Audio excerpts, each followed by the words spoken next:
어린이들 가운데 강은이, 염강은은 생일이 언제냐? 2014년 12월 26일입니다. 성탄절 바로 다음 날 우리 강은이가 태어났습니다. 예수님 생일 다음 날 태어났어요. 참 감사합니다. 세례 요한은 예수님보다 6개월 먼저 출생했습니다. 예수님의 형님뻘 된다고 볼 수가 있겠죠. 요한의 출생과 예수님의 출생을 비교해 보면 또 그게 은혜와 유익이 있는 것을 볼 수 있습니다. 요한의 아버지는 누구냐? 제사장이었습니다. 그의 이름은 사가랴였고 그의 어머니는 엘리사벳이었습니다. 그들은 나이가 많도록 아이가 없었어요.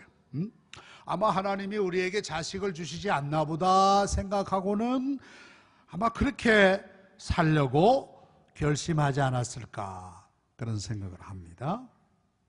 그런데 놀랍게도 그 가정에 놀라운 선물을 하나님이 허락하여 주십니다.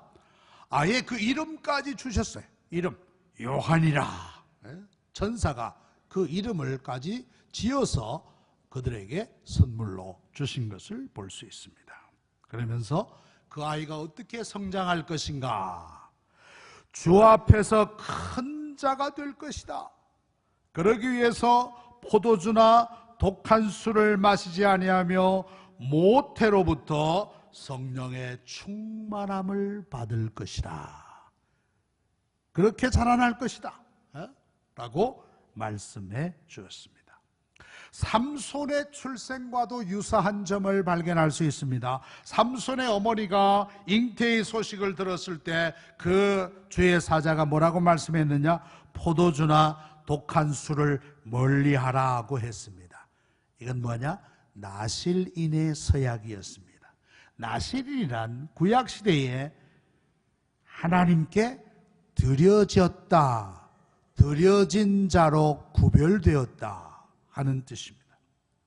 요한도 나실인처럼 하나님 앞에 온전히 드려진 사람이었다는 것입니다. 여러분들의 자녀들이 경건하고 하나님 앞에서 성실한 자녀가 되기를 기대한다면 그의 부모가 경건해야 될 것입니다. 그의 어머니가 경건해야 될 것입니다. 그의 어머니의 그 젖이 경건해야 될 것입니다. 그 젖을 먹고 자란 아기가 경건한 아이가 되는 것입니다. 술을 멀리하고 하나님을 찾고 구하는 경건한 어머니의 태에서 경건한 자식이 나오게 되는 것입니다. 이처럼 세례 요한은 그가 태어날 때부터 온전히 하나님께 구별된 존재였습니다. 세례 요한의 존재의 의미가 무엇일까? 세례 요한은 예수님의 길을 먼저 닦는 길라잡이였다. 그렇게 보겠습니다. 길라잡이였다.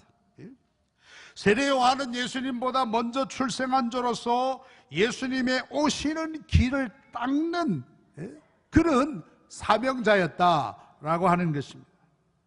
그것은 이미 이사야 선지자를 통해서 예언된 말씀이었다. 이사야 40장 3절에 보면 외치는 자의 소리여 이르되 너희는 광야에서 여호와의 길을 예비하라. 사막에서 우리 하나님의 대로를 평탄케 하라. 그리스도가 오실 그 길을 평탄케 하는 평탄 작업을 위해서 세례 요한이 6개월 먼저 이 세상에 왔다라고 말씀할 수 있습니다. 그러면서 그는 광야에서 그야말로 야인의 생활을 야인 들판에서 말이죠. 정말 야생적인 그런 삶을 살며 그에게 나오는 자에게 세례를 베풀었던 것입니다. 자, 그러면 예수님의 탄생은 어떻게 이루어졌을까? 첫째는 천사 가브리엘이 전하는 소식으로 시작된 것을 볼 수 있습니다. 천사 가브리엘이라. 여러분들, 천사가 어떤 존재들인가? 히브리서 1장 14절에 보면 모든 천사들은 섬기는 영으로 구원받을 상속자들을 위하여 섬기라고 보내심이 아니냐. 구원받을 하나님의 백성들을 위하여 섬기라고 보낸 존재가 바로 천사라고 하는 것입니다. 성경에는 하늘의 천군과 천사라는 표현이 나옵니다. 천군과 천사, 그만큼 수가 많고 아주 강력한 힘을 지녔다라는 뜻일 겁니다. 그 중에 천사 가브리엘은 하나님의 기쁜 소식을 전하는 일에 수종 들었던 천사였다라는 것입니다. 세례 요한의 아버지 사가랴의 가정에 오랫동안 자식이 없어 체념하고 살았을 때 천사 가브리엘이 나타나서 아들을 낳을 것이라, 그 이름을 요한이라 라고 하는 기쁜 소식을 전해주었어요.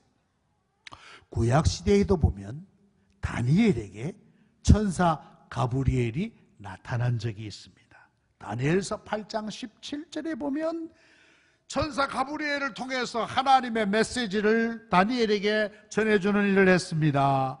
그가 내가 선 곳에 나왔는데 그가 나올 때 내가 두려워서 얼굴을 땅에 대고 엎드리매 그가 내게 이르되 인자에 깨달아 알라, 이 환상은 정한 때 끝에 관한 것이니라. 천사 가브리엘이 무슨 소식을 전해주었느냐? 이스라엘에게 하나님이 진노하시는 때가 마친 후에 될 일을 알려주셨던 거예요. 하나님의 진노로 말미암아 저들이 포로 생활하고 난 후에 어떻게 될 것인가, 그들의 미래를 천사 가브리엘을 통해서 알려주셨던 것입니다. 무자한 가정에 자녀가 잉태되었다는 소식보다 기쁜 소식이 없을 것입니다. 스가랴가 늙도록 자식이 없었을 때 자식을 주셨어요. 오늘 우리 세례받은 우리 나 뭐였지 이름이? 우리 내가 봐야 되겠네. 나예준. 그 집은 이미 애가 셋입니다. 예준이. 오빠, 형이 있고 누나가 있고 또 이 셋째를 얻으셨어요. 참 애국적인 행동이었다. 이 국가와 민족을 위해서 셋째 아이를 낳으셨다는 것은 아주 잘하신 일이에요. 하나님이 예준이 특별히 축복해 주시기 바랍니다. 예준이. 자, 이렇게 천사 가브리엘이 나사렛 동네에도 나타나셨어요. 다윗의 자손 요셉과 약혼한 처녀 마리아에게 임하였던 것입니다. 그러면서 하시는 말씀이 은혜를 받은 자여 평안할지어다, 주께서 너와 함께 하시는 도다. 천사가 마리아에게 하는 말씀입니다. 갈릴리 나사렛이라는 시골 동네 처녀 마리아에게 하나님의 이 메신저 천사 가브리엘이 나타나서 그에게 하는 말씀이 은혜를 받은 자요, 은혜를 받은 자로구나 하면서 그를 불러주었어요. 세상에는 수많은 어머니들이 있습니다. 수많은 처녀들이 있습니다. 그 가운데 이 마리아를 하나님이 택하신 거예요. 택하시고 그를 통하여 큰 은혜를 부어주시기로 작정하신 것입니다. 하나님의 종인 주의 사자 천사가 천사를 만났다는 것과만 해도 놀라운 일인데 그는 하나님의 소명을 받게 된 겁니다. 소명이 뭡니까? 그를 부르셔서 그에게 특별한 책임과 특별한 사명을 맡기는 것을 소명이라고 하는 거예요. 마리아가 맡은 소명이 뭡니까? 보라, 내가 잉태하여 아들을 낳으리니 이름을 예수라 하라. 세례 요한과 우리 예수님과의 그 출생에 관하여 같은 점은 뭡니까? 이미 이름이 주어졌다라는 거예요. 이름이 이미 주어졌다. 요한, 예수, 마리아가 낳을 아이를 예수라 하라. 이미 그 이름이 주어졌어요. 예수의 이름이 무슨 뜻입니까? 마태복음 1장 21절에 보면 아들을 낳으리니 이름을 예수라 하라. 이는 그가 자기 백성을 그들의 죄에서 구원할 자이심이라. 그것이 바로 예수의 이름의 뜻입니다. 예수님, 그가 자기 백성을 그들의 죄에서 구원할 자이심이라. 예수님은 이처럼 우리의 구원자로 이 세상에 오셨다라고 하는 말씀입니다. 어제 토요학교 발표회가 있었습니다.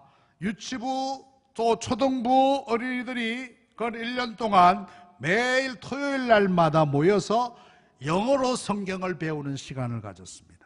우리나라의 유명한 영어 강사인 정철 선생이 만드신 프로그램을 가지고 교육을 했습니다. 이 정철 선생은 아주 신실한 믿음을 가지신 분인데 자기가 가진 달란트, 그 영어를 가지고 말씀을 교육하고 성경을 알리는 그 일에 헌신하신 분입니다.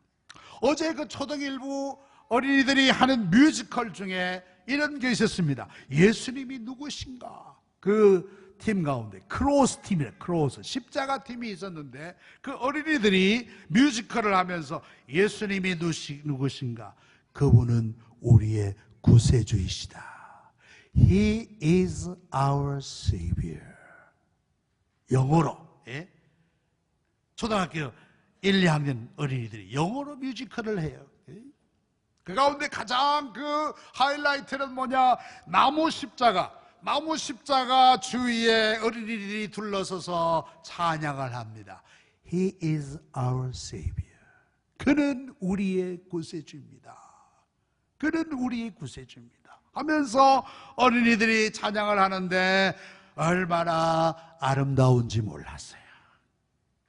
여러분들 어렸을 적부터 예수님을 바로 알고 예수님을 나의 구세주라고 믿고 찬양하고 고백하는 신앙이 얼마나 귀하고 아름다운지 몰라요. 유아 세례를 받는다는 건 정말 귀한 거예요. 정말. 유아 세례, 어려서부터 세례를 받는다는 것은 이 아이를 하나님의 언약의 백성으로 키우겠습니다 하는 그런 결심입니다. 그래서 15살이 되면 자기가 자기 입으로 신앙을 고백하고 이제 문답을 거친 후에 입교 예식을 갖는 거예요. 그러면 정식 이제 교인으로 될 수 있는 것입니다. 예수. 구약의 그 이름은 바로 누구냐? 여호수아의 헬라적 이름이 바로 뭐냐? 예수라는 거예요. 예수. 여러분들 여호수아가 누굽니까? 모세를 이어서 이스라엘 백성들을 하나님의 약속의 땅 가나안으로 인도하여 드린 지도자.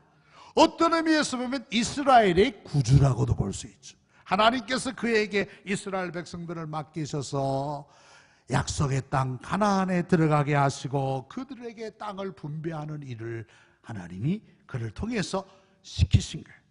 여호수아, 예수는 바로 우리의 구세주가 되신다는 사실이에요. 마리아는 이 천사 가브리엘의 예수 잉태의 소식을 들었을 때 처음엔 굉장히 당황했어요. 놀랬습니다. 어떻게 나에게 이런 일이 일어날 수가 있겠는가 라고 당황하고 놀랬지만은 그는 순종의 자리로 나아갔던 것을 볼 수 있습니다. 그런데 놀라운 비교되는 점은 뭐냐? 여러분들 천사 가브리엘이 이 요한의 아버지 사가랴에게 그 소식을 알렸을 때 사가랴가 어떤 반응을 보인 줄 아십니까? 1장 18절에 보니까 그렇게 말했어요. 내가 이것을 어떻게 알리오? 내가 늙고 아내도 나이가 많으리이다. 천사여, 나에게 아들을 낳겠다고 했는데 나 보시오, 내가 이렇게 나이가 많고 내 와이프도 이렇게 나이가 많은데 우리는 고복과 같은데 우리가 아이를 낳겠다니 그게 무슨 말이요? 이게 무슨 말이요? 믿지 못했어요. 믿지 못했어요. 천사도 이 사가랴의 믿음 없는 것을 이렇게 말했습니다. 1장 20절에 내가 말 못하는 자가 되어 능히 말을 못하리니 이는 내가 내 말을 믿지 아니함이거니와. 너는 내 말을 믿지 않는구나. 천사 가브리엘을 통해서 그 엘리사벳이 아들을 낳을 것이라는 사실을 회의와 불신으로 그 소식을 접했다라고 하는 것입니다. 아이고, 우리가 이렇게 늙었는데 무슨 아이를 낳는다는 말인가? 말도 안 되는 소리 하지 마시오. 하면서 냉소적으로 천사 가브리엘의 소식을 들었던 것입니다. 그것을 천사 가브리엘은 믿음 없는 것으로 봤어요. 네가 내 말을 믿지 아니하거니와. 네가 내 말을 믿지 아니하거니와. 천사는 차라리 내가 그렇게 못 믿겠거들랑 입을 다물어라. 아예 벙어리를 만들어. 벙어리. 입을 말을 못하도록 벙어리를 만들었어. 일시적으로는. 내가 믿지 못하거든 그 일을 입 밖에도 내지 말라 하는 뜻으로 입을 꽉 봉해버리신 거예요. 저는 이 말씀을 보면서 믿음 없는 소리 하는 대신 입 다물고만 있어도 은혜다. 믿음 없는 소리 하려거든 입을 꽉 다물고 있으라는 거예요. 그게 은혜야. 그게 은혜. 세례 요한 아버지 사가랴, 우리는 고복과 같은데 어떻게 아들을 낳는단 말입니까? 했을 때 천사가 그 입을 아예 딱 봉해버렸어. 안 된다, 못한다, 할 수 없다, 불가능하다. 교회 안에서 믿음 없는 소리를 하는 대신 입만 다물고 있어도 은혜다. 입만 다물고 있어도 은혜다. 여러분들 사가랴가 누굽니까? 사가랴는 정통적인 아비야 반열의 제사장 가문에서 태어난 그 역시 제사장입니다.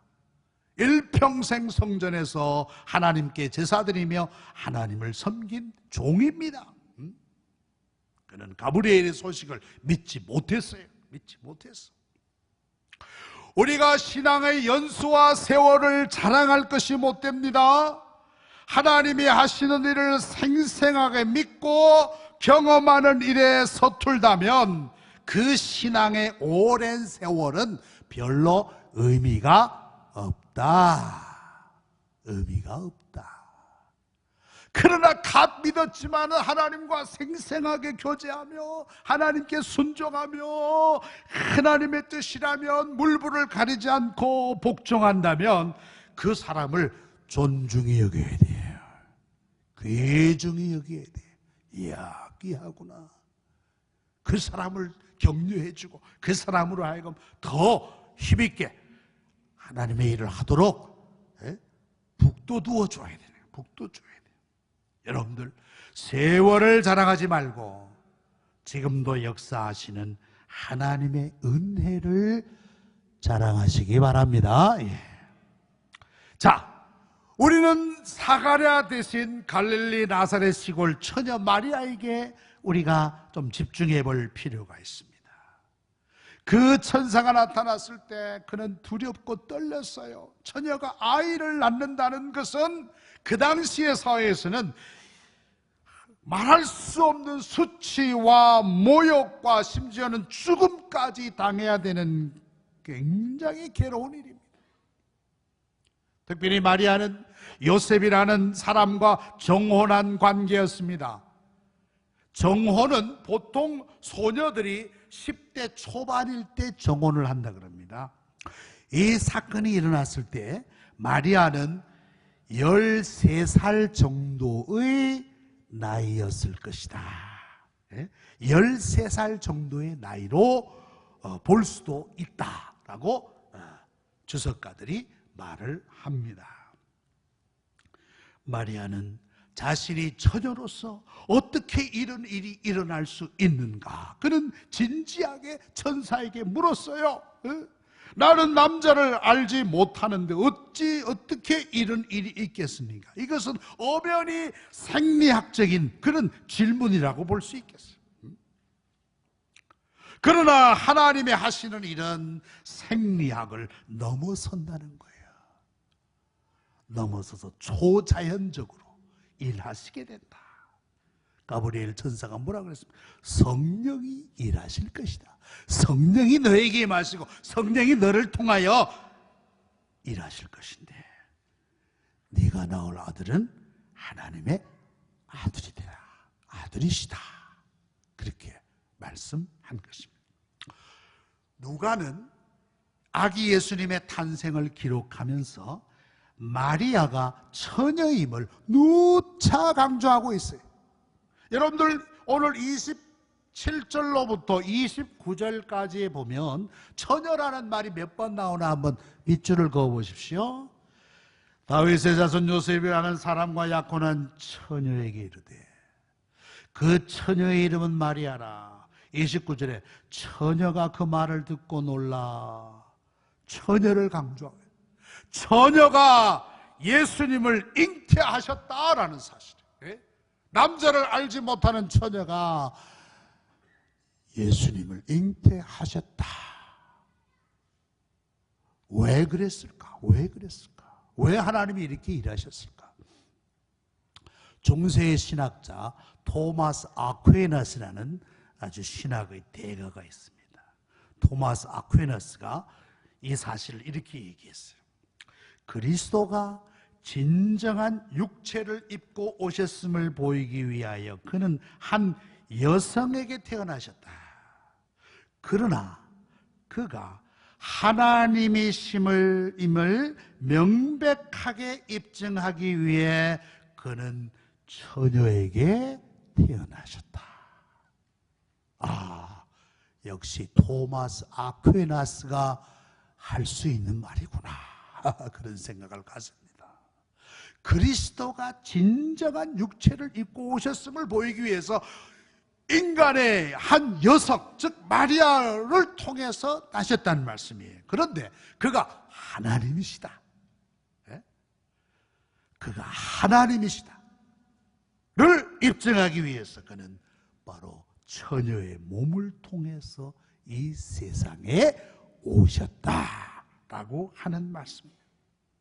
예수님은 인간의 그 생물학적인 출생을 피하셨다라고 볼 수가 있습니다. 그것은 그가 죄 없는 분으로 이 세상에 오시기 위함이셨다는 겁니다. 그래서 그는 성령으로 잉태하셔서 처녀의 몸을 빌려서 이 세상에 오신 것입니다. 그런 의미에서 마리아는 바로 하나님의 은혜를 받은 자였다. 하나님의 은혜를 받은 자였다라고 볼 수 있습니다. 자, 이 마리아는 처음에는 이것이 감당할 수가 없었어요. 어떻게 내가 이 일을 할 수가 있겠는가? 그러나 13살 정도로 추정되는 이 소녀 마리아는 천사의 이 소명에 뭐라고 응답합니까? 주여, 주의 여종이오니 말씀대로 내게 이루어지이다. 주의 여종이오니 말씀대로 내게 이루어지이다. 이 얼마나 위대하고 아름다운 순종의 믿음인지 모릅니다. 그 당시에 정혼한 처녀가 아이를 가지면 파혼은 물론이요, 율법대로라면 돌에 맞아 죽습니다. 그러나 죽지 않고 그가 생명을 부지한다면 파혼된 자로서 그는 구걸해서 먹고 살든지 아니면 미안합니다, 창녀가 될 수밖에 없는 사회 구조였다. 주의 여종이오니 말씀대로 내게 이루어지이다. 이것은 위대한 믿음의 결단이었다. 믿음의 결단이었다. 이것을 칼 발트라는 신학자는 이렇게 얘기했어요. 마리아는 흠 있는 죄인임에도 불구하고 영원한 하나님을 수용하는 여인이었다. 마리아도 우리와 똑같은 사람입니다만은 그러나 영원한 하나님을 수용하는 여인이었다. 그런 의미에서 마리아는 위대하다. 위대하다라고 볼 수 있는 것입니다. 여러분들, 신앙의 미덕은 순종입니다. 신앙의 미덕은 순종이에요. 순종은 제사보다 낫다고 그랬어요.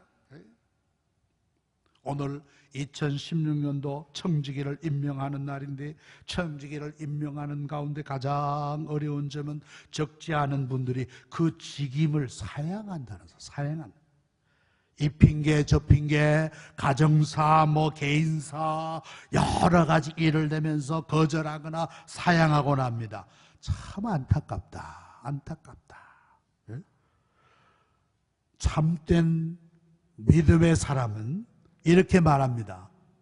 예, 부족하지만 순종하겠습니다. 이것이 믿음의 사람의 말입니다.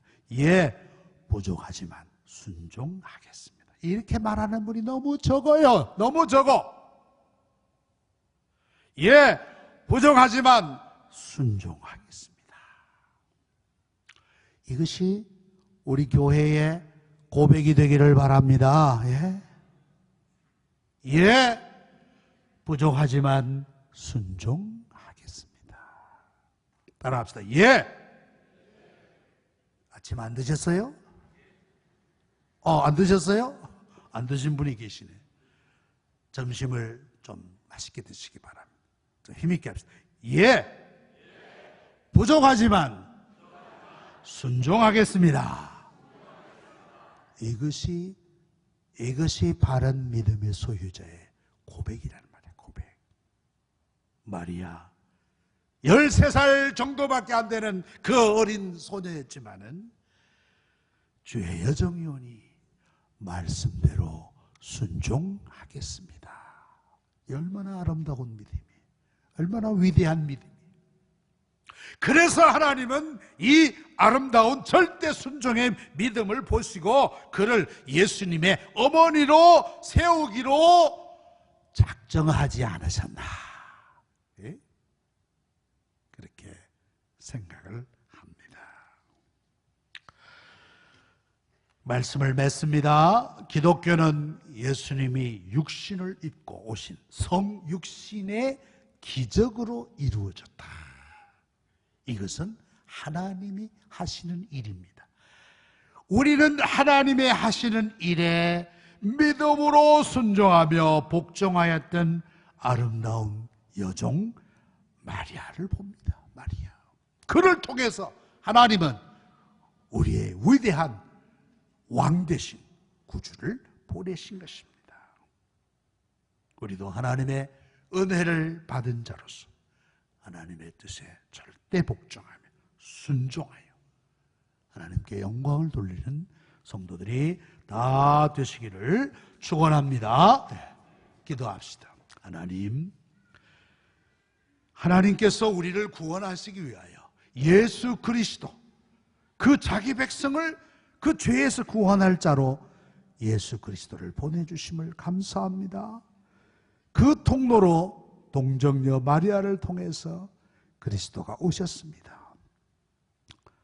만왕의 왕이신 우리의 구주 그리스도, 그가 이 땅에 오는데 자기의 몸을 들임으로 절대적 순종을 하였던 그 또 마리아의 아름다운 신앙을 보았습니다. 하나님, 우리 사랑하는 성도님들도 나를 통해서 그리스도가 이 땅에 드러나는 통로로 우리 자신을 드리며 그리스도께 순종하는 그러한 아름다운 믿음의 성도들 다 되게 하여 주시옵소서. 예수님의 이름으로 기도하옵나이다. 아멘.